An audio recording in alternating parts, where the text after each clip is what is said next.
noite, está no ar mais um TV com Debate, sendo transmitido ao vivo pelo canal 11 da NET para Santos, São Vicente e Praia Grande. E você que está em São Vicente e Praia Grande também nos assiste pelo canal 18 no sistema analógico. E claro, não esquecendo de você que pode nos assistir em qualquer local pela internet, através do www.tvcomsantos.com. Quero deixar aqui o meu agradecimento por essa grande audiência que vocês têm nos dado, uma gama de programas que tem hoje na TV Com, aqui o TV Com Debate. Vivo falando aqui, viu, Zé Ernesto, daqui a pouco eu te apresento, João. Nós estamos hoje em segundo lugar nas pesquisas do IPAT, né, como uma das emissoras mais assistidas aqui na Baixada Santista. Parabéns. Então isso só nos faz crescer. Agradecer ao Augusto Capô de Casa, que é o presidente, né, aqui da nossa TV, a essa produção maravilhosa, que fazer programa ao vivo, né, não é fácil. Não, às vezes o pessoal acha que é tranquilo, chega aqui e fala, mas é complicadíssimo fazer uma transmissão ao vivo. Então cada vez mais a TV vem crescendo e quem faz isso são os nossos telespectadores. Vocês já podem mandar seus comentários e suas perguntas aqui para a nossa produção através do 3014-2341, 3014-2341. E nessa terça-feira, já praticamente apresentei, mas nessa terça-feira, dia 8 de abril de 2014, temos aqui a presença do Dr. José Ernesto Furtado de Oliveira, ele que é o presidente da ProContre, Associação para a Defesa dos Contribuintes. Exatamente. Dr. José Ernesto, uma boa noite, muito obrigado aqui, primeira vez no TV Com Debate. Exato. Então, um grande prazer tê-lo aqui conosco, uma boa noite. Eu que agradeço. Boa noite a todos, a vocês, aos seus telespectadores. É uma honra muito grande estar aqui atendendo um convite de vocês e agradecer, inclusive, a todos os seus ouvintes, os seus telespectadores, de prestigiar essa TV que tem esse viés social, sempre focado no social. Isso é muito importante. E dividindo essa bancada tão democrática, temos aqui o nosso comentarista, nosso grande amigo João Vilela. João, uma boa noite, mais uma vez um grande prazer tê-lo aqui conosco. Boa noite, Manuel, boa noite a todos, boa noite, José Ernesto. E eu tenho um grande prazer de estar hoje à noite, porque José Ernesto foi meu professor de Direito Civil, um grande professor. E além de ser um grande professor, tem que contar, eu vou fazer as honras da casa, contar alguma coisinha. Fica à vontade. Porque são 40 anos de experiência jurídica, 30 anos de Ministério Público, isso é uma coisa... O Ministério Público talvez seja uma das últimas instituições com confiança da população ainda no Brasil. Realmente o Ministério Público consegue ainda ter um salva-vidas realmente. Credibilidade. Uma credibilidade muito grande. E é muito interessante, ele tem um projeto que realmente eu achei interessante, não tem realmente no país, que é a defesa do contribuinte. Todos nós somos contribuintes, nós não temos quem nos defenda. O senhor, a senhora é notificado em casa e recebe a notificação, como eu já fui, como acho que todo mundo já foi, e se sente totalmente despreparado, sem saber o que fazer, perdido realmente. E mesmo às vezes pessoas, que depois ele talvez conte a história dele nesse ponto, experientes, eles levam um susto com o que recebem. Então realmente é uma honra. Eu acho que as perguntas hoje vão ser inúmeras, porque as pessoas realmente têm todo o interesse. Porque o Brasil tem um detalhe interessante para a gente colocar, foi feita uma pesquisa recente, e nós somos pentacampeões como os piores distribuidores de impostos pagos. Uma pesquisa recente, teve agora essa semana passada, ganhamos pela 5ª vez o prêmio com pior país dos 30 que são analisados, em relação ao que você paga de imposto e o que você recebe de volta. O retorno. O retorno é realmente pífio. Cada vez mais nós somos, podemos dizer talvez ludibriados, talvez a palavra não seja certa, mas nós somos confiscados do nosso patrimônio e somos ameaçados até pelo próprio órgão que deveria nos proteger, que é o Estado, que somos nós, né? Teoricamente seríamos nós. Ora, José Ernesto, você estava contando a história de como surgiu a ideia de criar essa associação que você é presidente.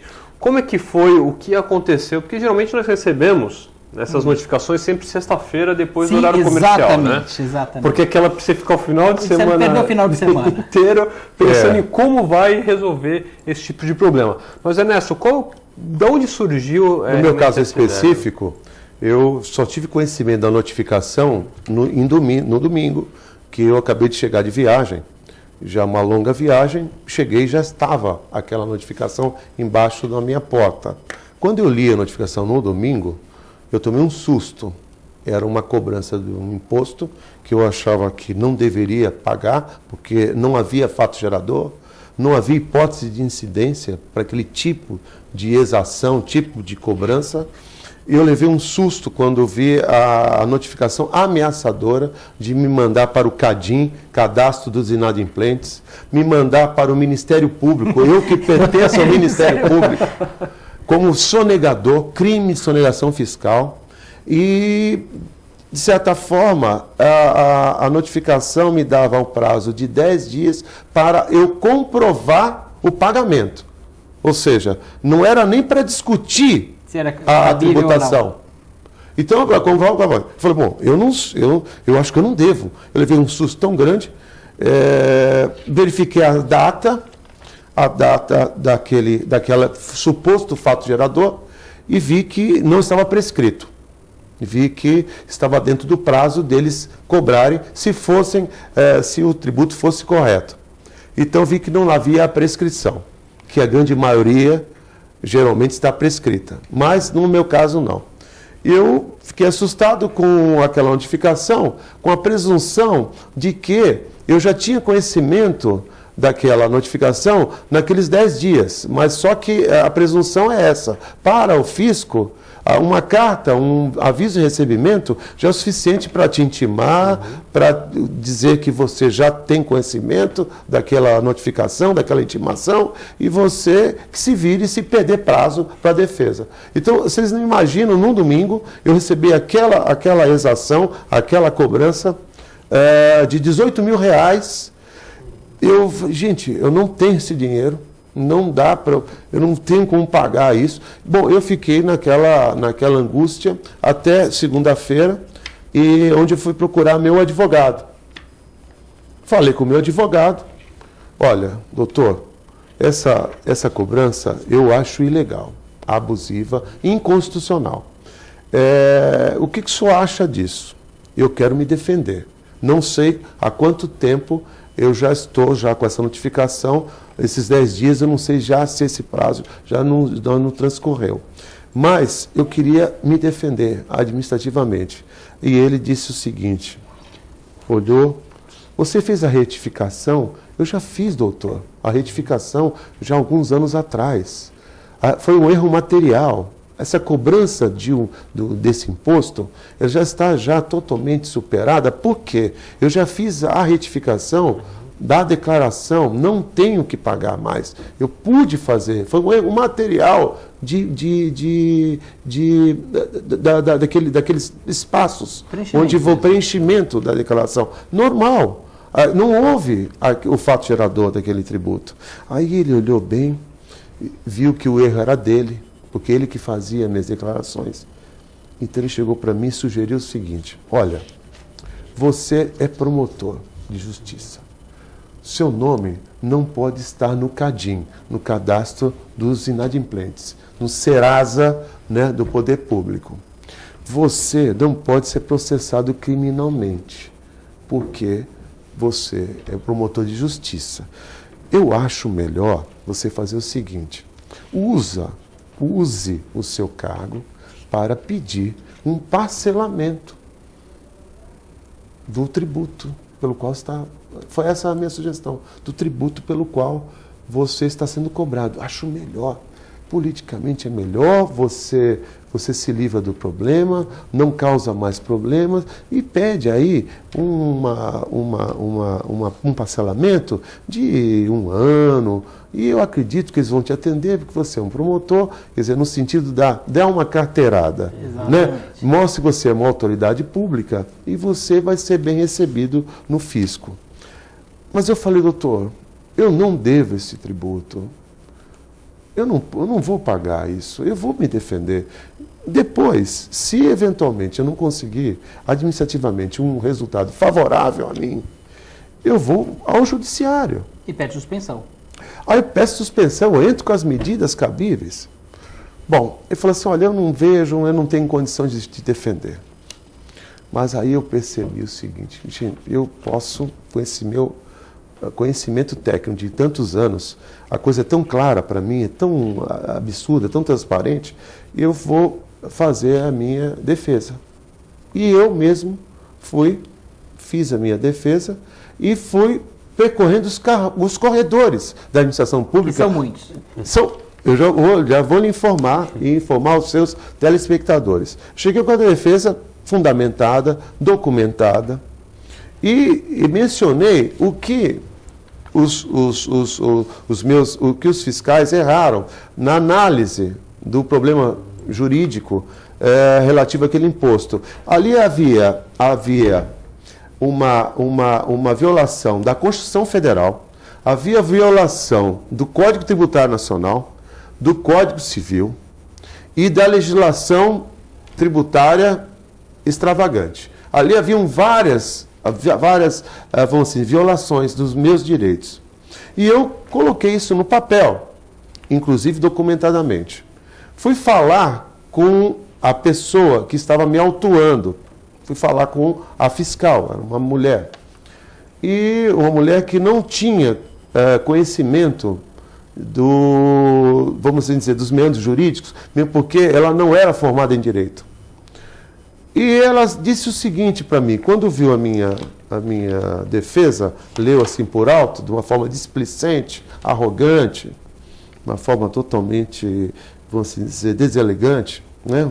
Mal educada até, ela falou, olha, doutor, sua petição aqui fala sobre Constituição, sobre as coisinhas, Constituição Federal, básicas, sobre Código Tributário, sobre Direito Civil, Código Civil e outras normas jurídicas pertinentes.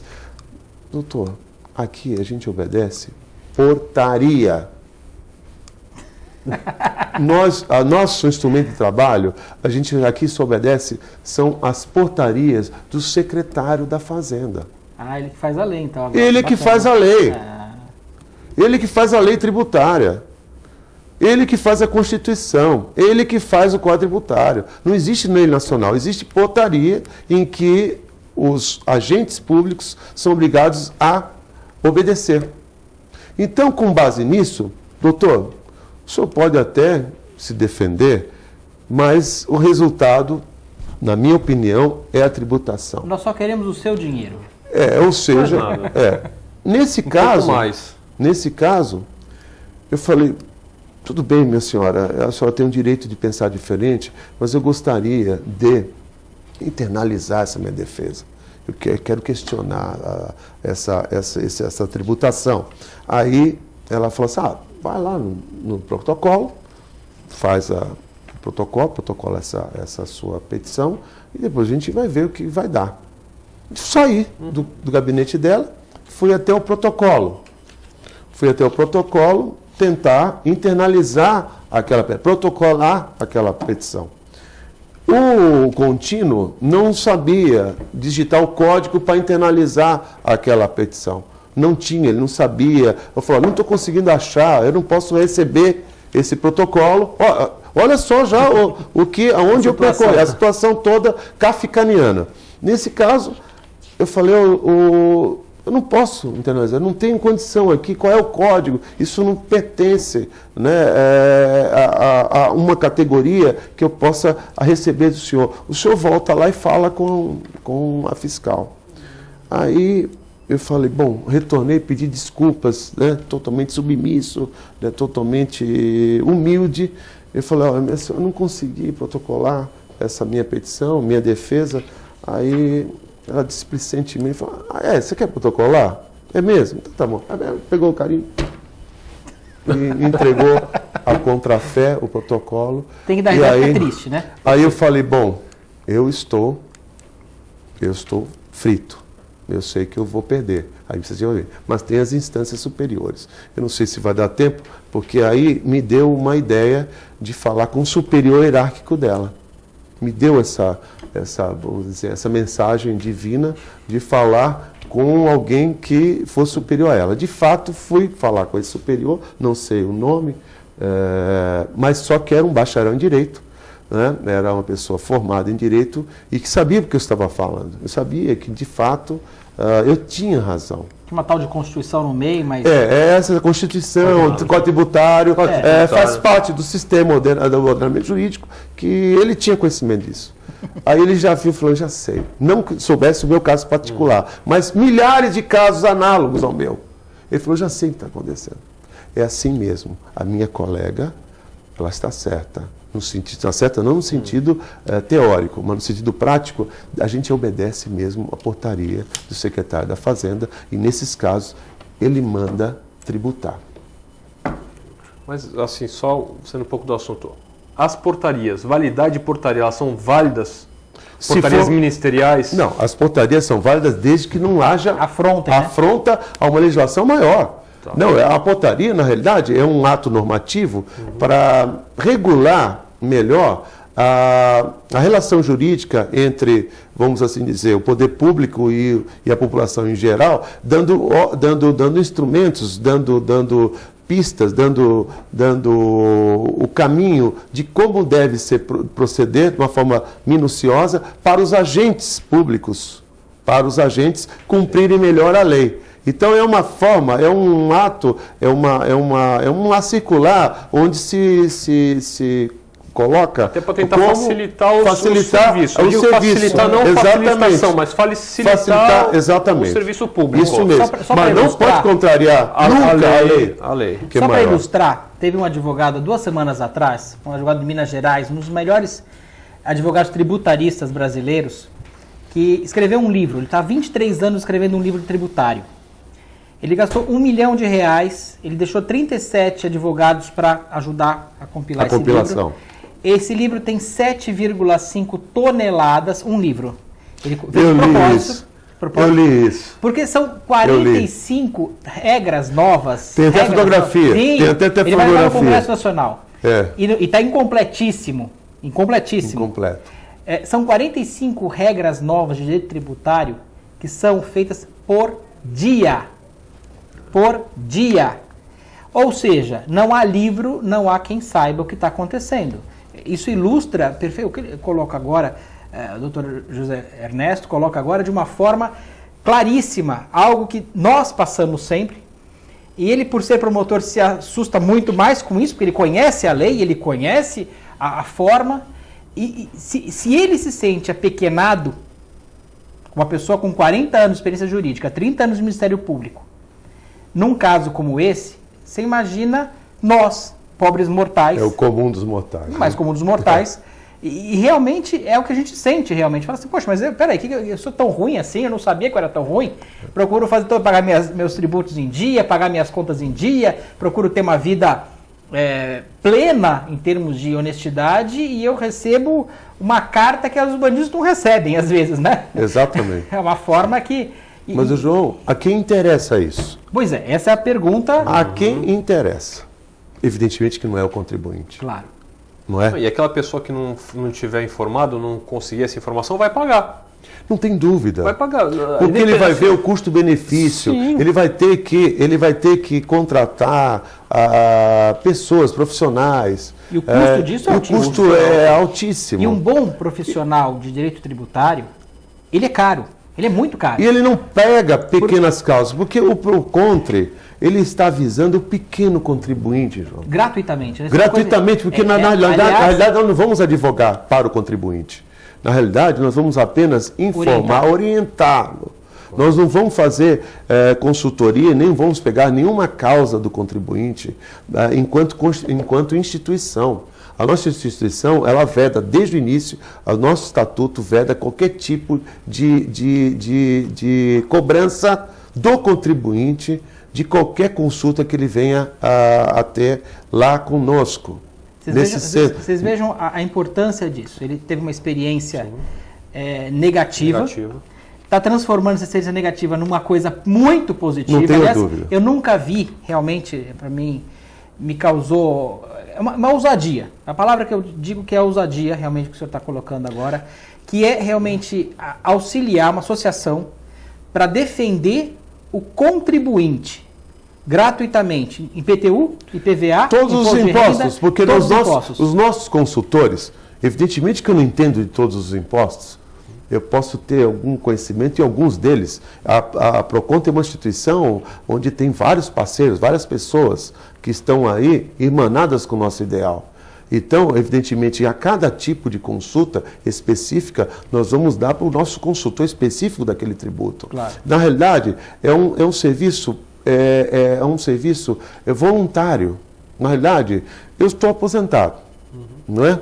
Eu tenho minha aposentadoria do Ministério Público. Estou aposentado, hoje está fazendo 30 dias. 30 dias. Parabéns. Parabéns. Obrigado, 30 dias. E eu vou me dedicar a essa causa pelo fato, eu como promotor, eu estou impedido de agir. Eu gostaria que o senhor contasse essa parte. Eu como promotor, estou impedido de agir a favor da coletividade na qualidade de promotor de justiça. Quando eu vejo uma injustiça dessa natureza, dessa magnitude, de cobrança de taxas, impostos ilegais, eu como promotor, vamos ser de uma cidade, de uma comarca, eu não posso agir em nome coletivo. O Ministério Público está proibido, está impedido de defender está impedido de defender pelo recurso extraordinário 213.631 do Supremo Tribunal Federal, da Suprema Corte de Justiça do país. Está dizendo que o Ministério Público não tem legitimidade para a defesa dos interesses sociais dos contribuintes em relação ao Estado. Quem pode defender? Aí eu pergunto, quem? Ninguém.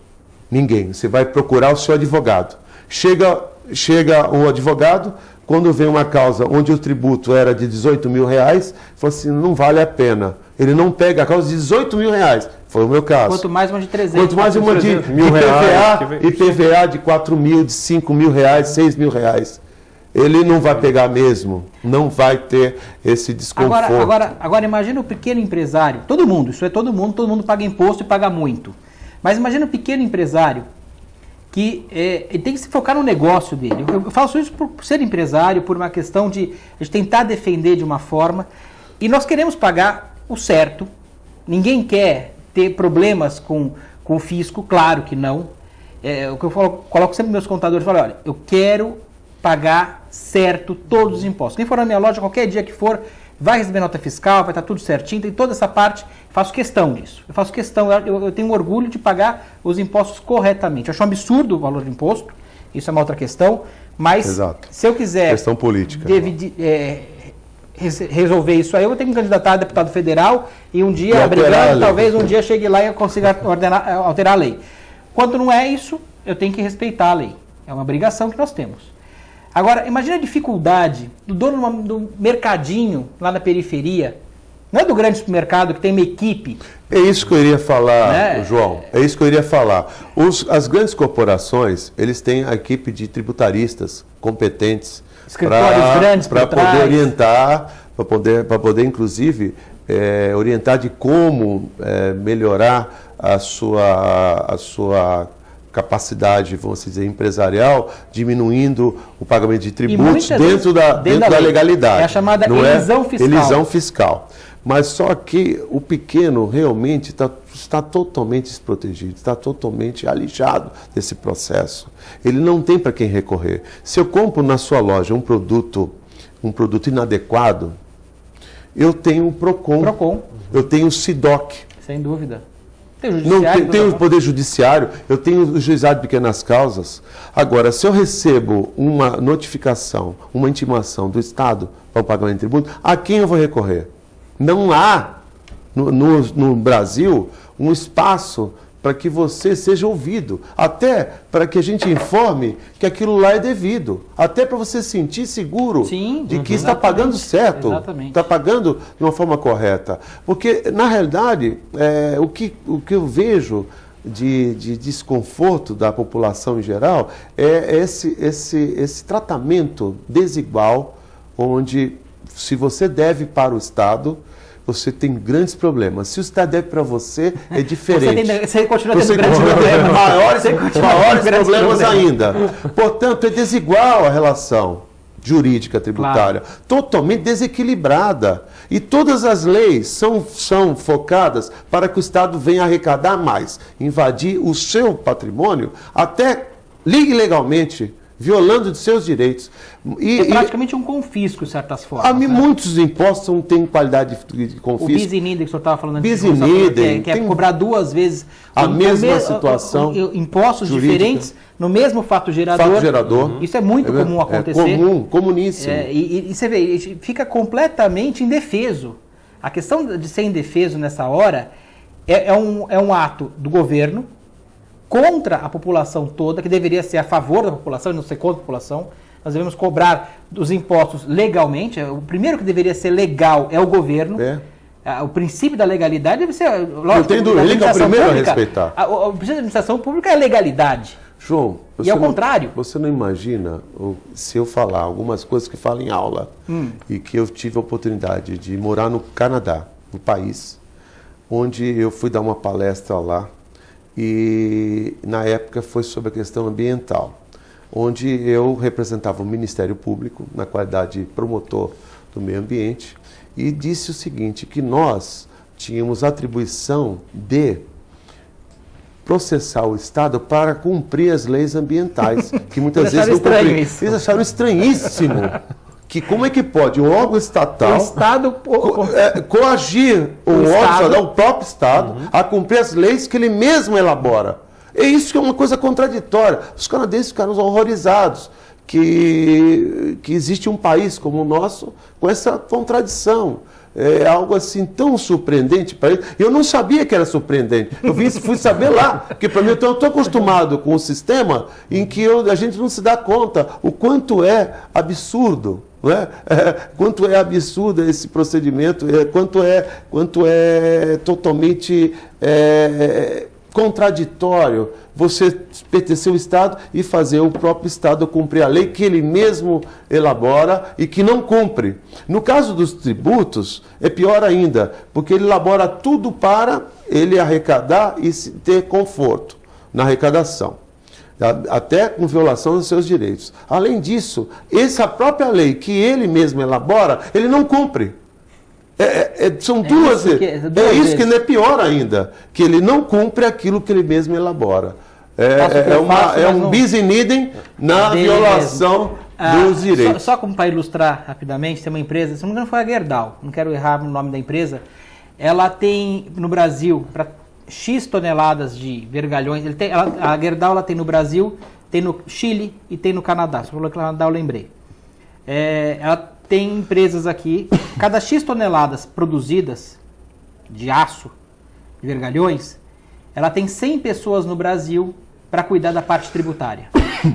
No Chile, ela tem 1,5 pessoa, no Chile, que nós somos na América Latina. E no Canadá, tem meia. Olha só. Para X toneladas. De 100 para meia. Imagina, o custo do Brasil está aí. Não tem dúvida. Muito do custo do Brasil, não é tudo. O custo do Brasil são várias coisas. São várias. A segurança jurídica, para mim, é o pior. É o pior.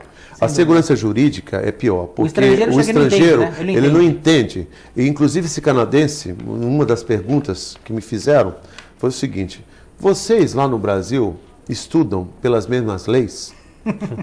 Estudamos. Pelos mesmos livros?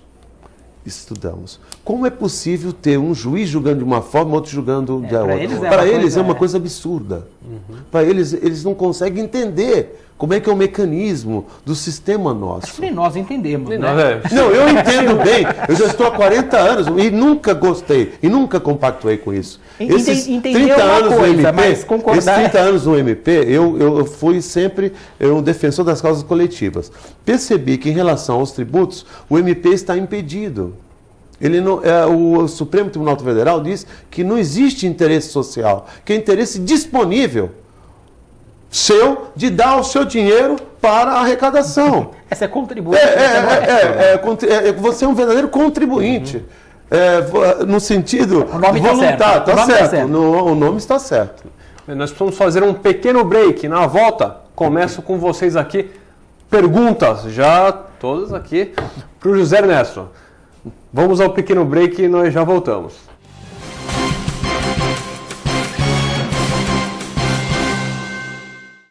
Todos os dias aqui na TV Com, a partir da meia-noite, o jornalista Pedro Alcântara leva até você as festas mais badaladas da Baixada Santista e Grande São Paulo. Eventos culturais e artísticos em entrevistas descontraídas e inteligentes. Oferecimento de Fratelli Fato. Rua Tolentino Filgueiras, 77, Santos. E WhatsApp Santos, há 10 anos formando craques no inglês. No Gonzaga, Ponta da Praia e agora também em São Vicente.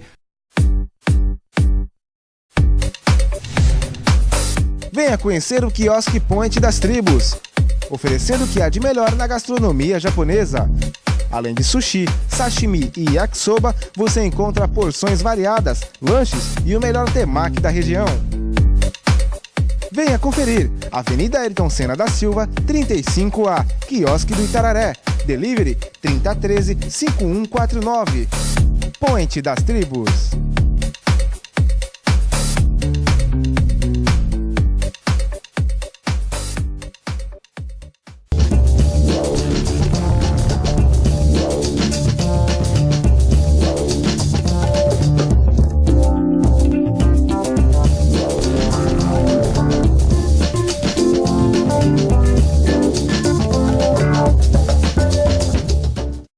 O melhor da arquitetura e decoração você encontra aqui no programa Decor News. Matérias nacionais e internacionais com exclusividade. Todo sábado às 9h30 da noite aqui na TV Com. Eu aguardo vocês. Até lá!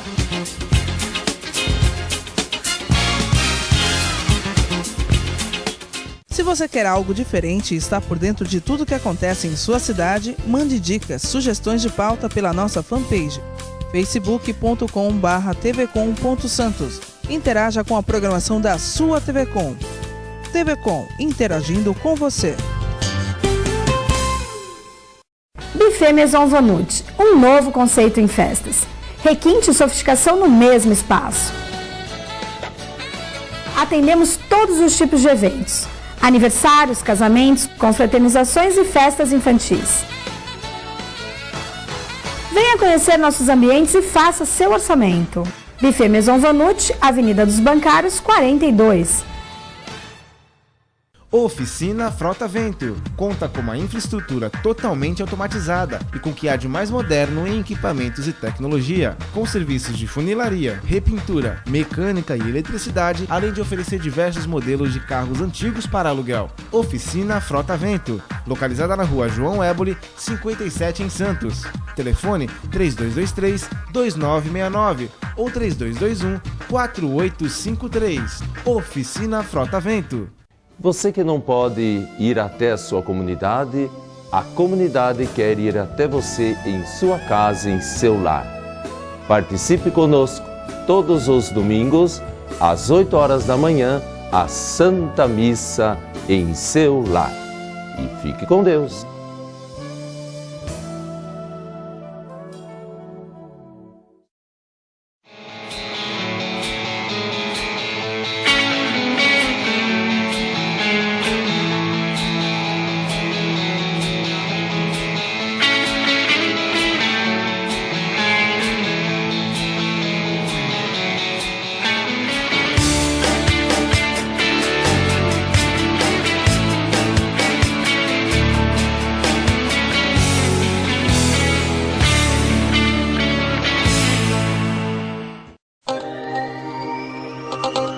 Olá, eu sou a Kátia Lopes e estou aqui para convidar você a viajar comigo pelo Universo Feminino, o novo programa da TV Com, que estreia na segunda-feira, dia 14 de abril, às 17 horas. O programa Universo Feminino é voltado à mulher e vamos falar sobre saúde, beleza, culinária, moda e muito mais, tudo voltado ao universo feminino. Então não se esqueça, você tem um encontro marcado comigo, dia 14 de abril, segunda-feira, às 5 da tarde, aqui na TV Com.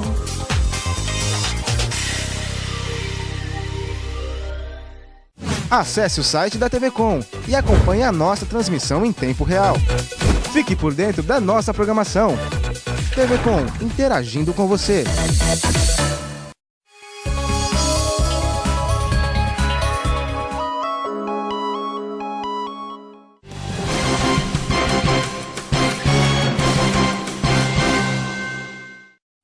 Estamos de volta com o TV Com Debate nesta noite de terça-feira, dia 8 de abril de 2014, com a presença hoje aqui do presidente da Associação para a Defesa dos Contribuintes, José Ernesto, e também aqui o nosso comentarista, nosso grande amigo João Vilela. Então, como eu prometi, voltando agora com as perguntas aqui dos nossos telespectadores, o Fábio Costa, lá da Guilhermina, um grande abraço, obrigado pela sua participação.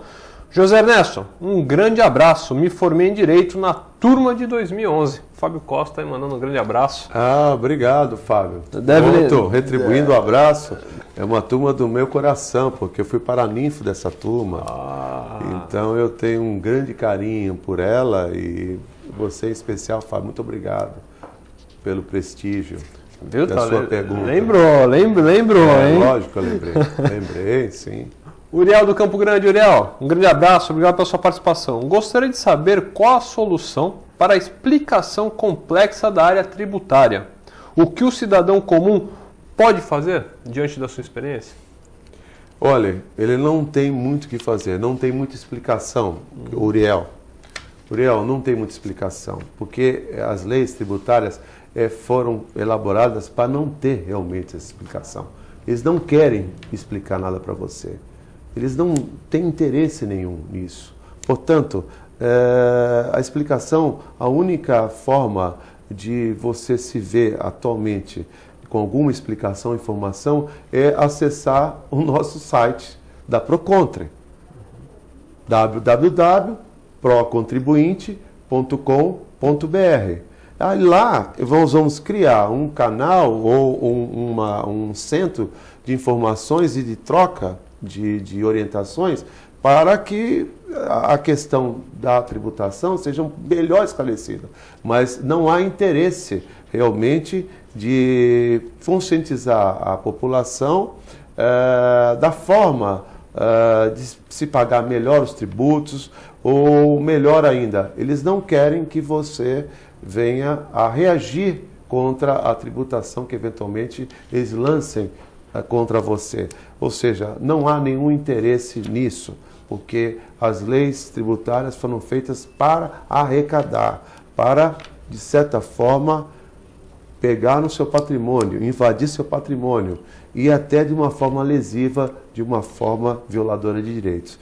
Porque sabe muito bem, Uriel, que você vai ter poucos recursos para poder reagir contra esse tipo de situação. Já é esperado maliciosamente, já se sabe que você não vai ter condições, porque dependendo do valor dos tributos, não compensa você contratar um advogado, não compensa você fazer a sua defesa, enfim, dificulta-se muito a vida do contribuinte, mas é propositadamente, isso aí é uma coisa deliberada. Então nunca vai haver essa explicação por parte dos poderes públicos, nunca, em hipótese nenhuma.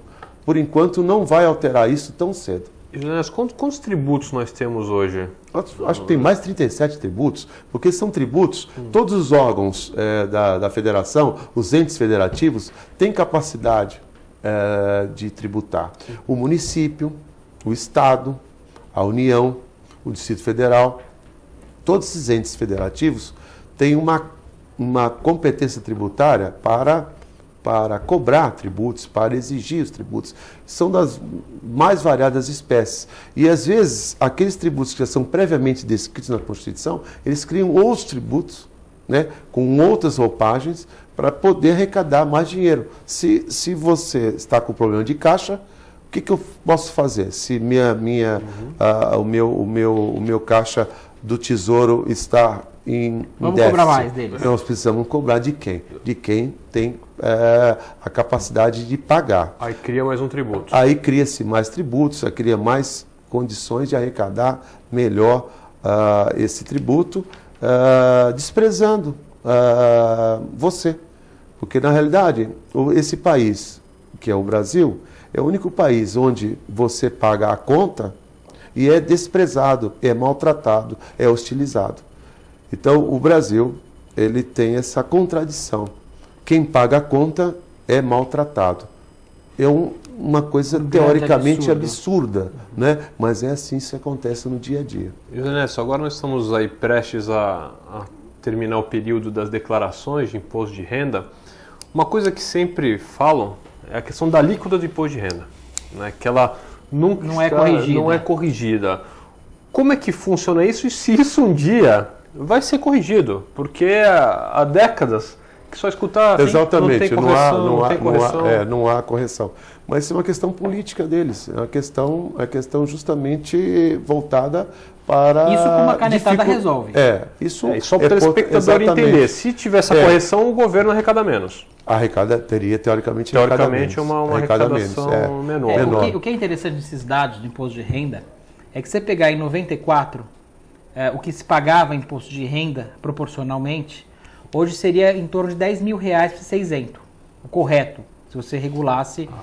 Só que eles consideram que uma pessoa, como é nos Estados Unidos é 10 mil dólares, até 10 mil dólares de rendimento mensal, 120 mil dólares anual, se não me engano, a conta é essa, você é isento. E detalhe interessante, às vezes são pouquíssimos impostos. Você tem o imposto de renda, que é o imposto federal, e você tem alguns impostos que são aqueles por compra realmente de bens de consumo. E é baixo, é 6%. Sim. Se você chega lá, você vê quanto é que é. Aqui no Brasil, posso falar por ter loja, eles informam que é 53%. Eu afirmo que é mais de 80%. Por conta. Fazer a conta, você vai chegar a mais de 80%. Uma coisa interessante também é que quem recebe até um salário mínimo é tributado indiretamente, nesse caso, né? Em torno de 55%. Porque ele paga em tudo. O cara é pedinte na rua. Ele é tributado na cachaça que ele toma. Não tem dúvida. Então, assim, não tem jeito. Todos pagamos muito. Aliás, paga muito também, né? O cigarro e a cachaça são altíssimos valores. Altíssimos, a alíquota é alta. Você pega a classe alta, os mais ricos, são bem tributados também. Mas é em torno de 68% do seu rendimento. Proporcionalmente, né? Ou seja, proporcionalmente. E a classe média, mais de 80%. E quem mais paga? Quem mais paga é quem está no meio. Né? E é quem mais sofre. É quem mais sofre, claro. Porque o que tem muito dinheiro consegue ter formas de transformar o dinheiro para fora, de deixar o dinheiro de outra forma. Exato. O pessoal mais pobre não tem jeito, mas também não tem muito que o cara executar, o governo executar. Você vai levar o quê do cara que não tem nada? Nada. Então, quem que você pode pegar? Mas aqui você a classe média. Até isso, por exemplo, no caso do IPVA, hoje, quantas pessoas não têm veículos, ou moto, ou carros populares? Hoje, quase todas as pessoas, ou a maioria, tem automóvel, tem veículos automotores, que incide o tributo IPVA. Se você não pagar o IPVA no ano, você já vai para o CADIM, Cadastro de Inadimplentes. Não pagou, já vai. Não pagou, já vai. Não precisa esperar você ser notificado, ou se você for esperar para pagar esse tributo no ano posterior, quando for legalizar a documentação, você já está no cadastro de inadimplentes, já está no CADIM. E nesse caso, você já não tem benefício da nota fiscal paulista, você não pode, seu crédito fica restrito, ou você não consegue nenhum crédito, você não consegue nenhum benefício enquanto seu nome estiver lá no CADIM. Portanto, te obrigam, de certa forma, a pagar, né, da forma que eles querem, e muitas vezes, João, a maioria daqueles IPVAs antigos, o Estado não pode mais cobrar porque ocorreu o fenômeno da prescrição. Mas seu nome fica negativado, seu nome fica no CADIM. Mesmo que ele não possa te cobrar, vamos assim dizer, judicialmente, seu nome fica negativado. Você vai ter um percurso também kafkaniano para tirar o seu nome do CADIM, demonstrando que o Estado não pode mais te cobrar aquele tributo. Ele não pode mais, ele não pode exigir aquele tributo. Mas de uma forma ou de outra, seu nome fica negativado. E se você precisar de uma certidão negativa, participar de uma concorrência, participar de um concurso público, seu nome está lá negativado como o Serasa. Ou seja, é a mesma instituição do Serasa, mas só instituída pelo poder público. Ou seja, eles te forçam a pagar tributos prescritos, obrigações tributárias decaídas que não podem mais ser viabilizadas no sentido de judicialmente e mesmo administrativamente, enfim. Mas é uma forma de pressão, intimidação, e você acaba pagando dívidas prescritas. Teve um dia que um colega meu, um promotor, ele pagou um tributo de 1999 de uma moto que ele teria. Um colega meu, eu falei, meu Deus do céu, o Cacá é o apelido dele. Cacá, você pagou o tributo? Eu falei, lógico, meu nome estava no Cadim. E eu quero sair do Cadim, eu não quero mais, eu não quero olhar. Você pagou algo prescrito? Eu falei, paguei porque eu quero me livrar do problema. Isso um promotor. Imagina o resto da população. Justamente essa questão. O que eu penso assim do imposto, além de ser alto, ser injusto de uma série de formas, ele é difícil de pagar. O duro é isso. A gente estava até conversando antes de entrar no ar. Antigamente havia uma coisa que melhorou. Vamos falar uma coisa positiva, no PVA. Para você fazer o IPVA, quem é da nossa idade aqui sabe, você tinha que chamar um despachante, era tabela disso, tabela daquilo, às vezes errava para menos, era notificado, às vezes errava para mais, não recebia o dinheiro de volta. Agora você vai lá no seu Renavan, você vai lá e paga no banco. Agora é o lançamento de ofício. De ofício. Já melhorou. O IPVA, o IPTU, é outro que é relativamente simples de você pagar. Você sabe o carnezinho ali, você já sabe quanto você tem que pagar, é isso, é isso, é aquilo, aquilo. Agora, a maioria dos impostos, eu vejo, no meu caso, nós trabalhamos com a substituição tributária. Quem é do Simples Paulista deveria ser simples. Você chega lá no finalzinho, você tem na nota fiscal, deveria pagar por aquela parte que já está ali reduzida, para você pagar numa vez só, daquela forma. Você paga dessa vez só que você paga um negócio chamado substituição tributária. Então, por exemplo, eu vou comprar um produto, eles entendem, eles têm uma tabela, que eles falam, olha, esse produto tem que ser vendido por 100. Você fala, não, mas eu não vou vender por 100, eu vou vender por 60. O problema é seu. Vai pagar por 100. Por 100. Tá bom, mas eu vou pagar por 100, mas eu não vendo por 100. Mas esse imposto não está lá no final, no Simples. Está lá. Vai pagar esse e vai pagar mais esse outro. E vai pagar. E te impede a restituição dessa diferença. Não tem essa diferença. Então, você chega num ponto que você está pagando muito mais, você não te permite vender mais barato. Quando você quer vender mais barato, o governo fala, não, tem uma tabela chamada IVA, que é índice de valor agregado, que lá na Europa é imposto de valor agregado. Aqui é índice de valor agregado, tem uma tabela que é lançada vira e mexe, e eles falam, não, olha, esse copo, você não pode vender por 10, você tem que vender por 20. Mas eu quero vender por 10, eu posso vender por 10? Eu vou vender mais por 10? Não, então você paga o imposto de 20. Mas eu não estou vendendo a 20, mas você paga por 20. Agora, quem trabalha em grandes mercados, supermercados grandes, consegue aliviar isso tudo. É a grande dificuldade, por isso que a Procontri veio para isso. É ouvir o pequeno. Claro. E a gente não vai discriminar o grande, lógico, que é uma instituição aberta a todos. Mas o foco é o pequeno, porque eu me considero um contribuinte pequeno. Claro, sou pessoa física, não sou, né? Sou um contribuinte pequeno.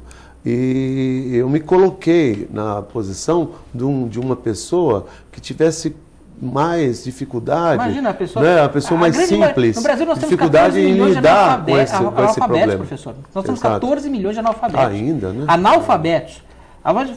Alfabetizados funcionalmente, que é quem sabe escrever o nome, é uma quantidade enorme. Exato. E isso para contar o que não sabe nem ler nem escrever, que recebeu aquele papel, pode jogar fora porque não vai fazer nada com aquilo.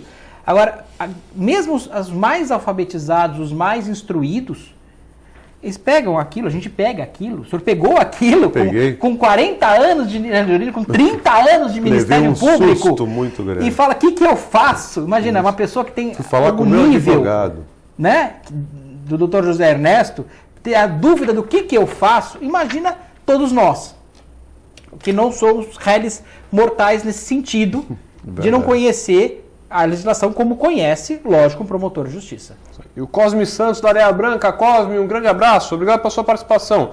Senhor promotor José, e quando um processo do ano de 2005 da Justiça da Fazenda, que transitou em todas as instâncias, sendo que no site do Tribunal de Justiça esse processo foi remido à sua vara de origem em Santos no dia 26/8/2013, segundo a vara da Fazenda, onde um trabalhador não recebe seus salários desde dezembro de 2004, tem a receber todos os salários atrasados, mas infelizmente nem o advogado, nem o trabalhador conseguem achar esse processo no Tribunal de Santos.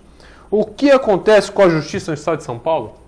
Ele fez um relato aqui É um relato específico, né? Personalizado. Bom, a Justiça ela tem suas deficiências. Ela não posso falar que ela seja ruim ou seja negativa, mas só que em algumas situações, algumas varas, alguns juízes, alguns cartórios, acontece às vezes, alguns desajustes, alguns problemas, mas são setorizados. Não é problema da Justiça em geral. Mesmo porque eu trabalho nela, continuo trabalhando, vou continuar trabalhando na advocacia. Eu vejo a Justiça como ainda uma solução positiva para qualquer problema que nós tenhamos. Eu não tenho outro caminho. Eu acredito na Justiça, acho que ela faz até muito, não querendo ser até muito pelo seguinte: existe no nosso inconsciente coletivo do brasileiro, a qualquer problema, procurar a justiça. E hoje a justiça está mais fácil de ser procurada, porque a facilidade é muito grande de você, inclusive, formular a sua petição, formular a sua queixa, e a Justiça encaminha a sua queixa nos juizados de pequenas causas, que tem de 20 a 40 salários mínimos, que geralmente são aqueles de pequenas causas, juizados de pequenas causas. Então, na realidade, o Brasil está acostumado a tudo ele levar para a Justiça, coisa que nos outros países não é assim. De fato, tem toda uma questão existe toda uma gestão preliminar, existem órgãos como o PROCONTRE, para você intermediar esse diálogo. Aqui, se você tem um problema de condomínio, você já entra na Justiça. Se tem problema trabalhista, você entra na Justiça. É uma coisa comum. Qualquer problema que nós tenhamos na nossa vida, a gente procura a Justiça. Você imagina o quanto é de demanda para a Justiça. E o custo disso. E o custo altíssimo. E o Estado, nós somos ainda um país pobre, nós temos ainda nossas dificuldades, e não dá para manter uma Justiça específica para cada cidadão. Então, eu não culpo tanto a Justiça. A nossa forma de ser como povo, ainda talvez carente de justiça no antepassado, formou agora uma frente de procurar a justiça para todos os fins, para todos os problemas em que você realmente se defronta no dia a dia. E deveria ser o contrário, né? Deveria ser o uma contrário. Forma de você exatamente. Conciliar Agora, quanto a essa pergunta específica, tem que analisar o processo, o que está acontecendo diante desse relato desse telespectador. O Paulo Sérgio do Boqueirão, já estamos aí estourando o nosso tempo. Essa vai para você, hein, João? Por que a MTU não imita os ônibus da Prefeitura de Santos, colocando o número no lado direito para facilitar o embarque no ônibus? Isso é importante. Não só isso, Paulo Sérgio, né? Isso. Eu, da outra vez, até falei aqui que essa questão dos ônibus é uma questão que, aliás, tem um campo vasto para os vereadores poderem legislar nessa parte. Em relação ao ano de fabricação, ter estampado na lateral do ônibus, que é uma coisa... Você sabe que ano que é aquele ônibus? Uma outra coisa interessante, acho importante, você colocou de colocar o número importante, a pessoa chega ali, não está na frente do ônibus, às vezes vem por trás. Que ônibus é esse? Então, realmente, ter na lateral do ônibus é uma forma prática, fácil. Mas ter o ano de fabricação do ônibus, os ônibus serem de verdade, é uma coisa que eu brigo há muito tempo do José Ernesto, é que os ônibus sejam de verdade, porque em São Paulo nós temos ônibus de verdade, a maioria, que são aqueles com piso baixo, com motor traseiro. Aqui não, são caminhões travestidos de ônibus, que é chassi de caminhão, por isso eles são mais altos, por isso tem aquela dificuldade de você subir no ônibus. São carrocerias feitas em chassi de caminhão, motor dianteiro, tração traseira, e isso é que nem feito antigamente com os bugs. Lembra que você comprava um Fusca 74, em 86, você comprava e virava 0 km? É isso que é feito. Então, até uma coisa interessante, é isso que é feito. Essa carroceria que nós temos aqui não é de ônibus de verdade. Qualquer lugar do mundo que tenha ônibus urbano de verdade, qualquer lugar civilizado, claro, que tenha ônibus, o motor é atrás. A suspensão é mais baixa, mais macia. Não é a suspensão de caminhão que é usada aqui no Brasil. Isso é um grande absurdo. E uma outra questão, aproveitando a pergunta de ônibus aí, que eu sempre fico nessa questão dos ônibus, sempre pegando no pé. Aliás, para se elogiar o que o prefeito fez, de manter a tarifa do ônibus, não deixar aumentar a tarifa do ônibus. É louvável. Congelar. Só que tem uma questão. Será que ela não estava já muito alta antes? Porque o poder público também não pode prejudicar uma empresa privada. Se ela tem tiver contratos. Cadê né? aquela planilha? Tem Será que aquela planilha que foi feita, quando foi feito, não agora, mas quando foi feito no governo passado, não foi feita a planilha indicando seus custos? Será que não foi feito um valor muito acima, então, da questão? Porque para manter, alguma coisa está errada. Se a empresa agora consegue manter sem aumentar o valor, é porque o valor estava alto antes. Bem, felizmente nós temos que encerrar. O Filete aqui está falando parabéns pelo programa, que está excelente. Obrigado, E Filete. acho que a cachaça não deveria ser tributada. Filete, deixa que depois nós vamos conversar sobre isso. Doutor José Ernesto, olha, muito obrigado pela sua participação. Foi um grande prazer tê-lo aqui. Espero revê-lo aqui no TV com Debate mais vezes. Toda vez que houver esse convite, eu estarei disposto, porque é a causa pública que nós estamos vendo. Na realidade, é algo assim, é um serviço ao público, é um serviço voluntário e de grande repercussão. E eu quero realmente atingir a todos, sem exceção, em que procurem, né, a nossa instituição, caso tenham dúvidas, para se informarem ou para se queixarem, para se orientarem. E a nossa, vamos assim dizer, nosso ideal é fundar uma PROCON em cada município, ser o PROCON do contribuinte, ter em cada município um órgão para ouvir essas pessoas. E essa é a grande ambição minha. Se eu fui ousado nisso, estou sendo mais ousado em querer divulgar a ideia para todo o Brasil, não só aqui para Santos. Excelente. João, mais uma vez, Obrigado. foi um grande prazer. Infelizmente, nosso tempo é Eu curto, sei. porque dava para falar... Daria para 10 horas aqui. 10 horas de programa. Uma hora de Já foi programa. uma hora? Uma hora, incrível, né? O pessoal ali já está querendo... Vamos. Uma Mas hora já? Sim, uma hora já. Então, mas com certeza... Olha, eu vai retornar. quero novamente saudar essa ideia do Dr. José Ernesto por um caso pessoal que ele conseguiu transformar uma coisa negativa numa coisa altamente positiva. Eu realmente tenho esperança que isso vire uma coisa que todo mundo amanhã tenha em cada cidade. Exatamente. Eu acho que é uma ideia que merece prosperar. Realmente, boa noite a todos. Eu sei que já estouramos o prazo. Obrigado, Dr. José Ernesto. Obrigado. Obrigado a todos. Obrigado, Manuel. Bem, e a você, telespectador, muito obrigado pela sua audiência. Deixo aqui meu grande abraço e até amanhã com mais um TV com Debate.